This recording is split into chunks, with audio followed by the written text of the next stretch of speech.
Here we are, standing at the edge of something that feels both familiar and deeply unsettling. That knot in your stomach when you think about a social gathering, the racing heart before a presentation, the awkward silence you feel you're responsible for?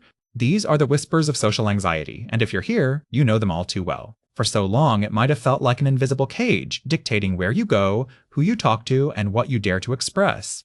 But I want you to know, right here, right now, that you are not alone in this. And more importantly, this cage is not permanent. We're going to explore what's really going on behind those anxious feelings, and more importantly, we're going to begin the journey towards mastering it, not just coping with it.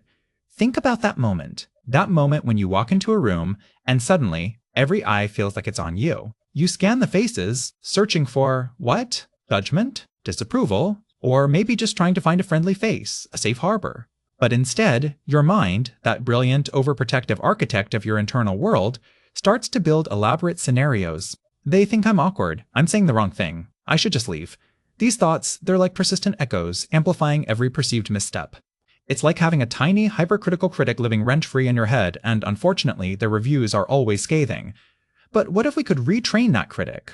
What if we could understand the origins of these fears, not to dwell on them, but to disarm them? Social anxiety often stems from a deep-seated fear of negative evaluation, a belief that our worth is tied to what others think of us. This belief can be so powerful, it shapes our entire experience of social interaction. We start avoiding situations that trigger this fear, which, ironically, reinforces the anxiety. It's a vicious cycle, but cycles can be broken.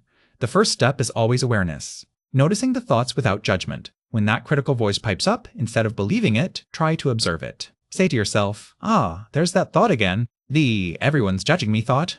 Interesting. This simple act of observation creates space. It's the difference between being swept away by a tidal wave and standing on the shore, watching it crash. You are not your thoughts. You are the observer of your thoughts. And then, we gently begin to challenge those thoughts. Is it really true that everyone is judging you? Or is that just the anxiety talking? Most people are too busy thinking about their own anxieties to be intensely focused on yours. And even if someone does have a negative thought, does that truly define your worth? This is where we start to build a new foundation, one based on self-compassion and a more realistic understanding of social dynamics. We learn that imperfection is not failure, and vulnerability is not weakness, but a pathway to genuine connection.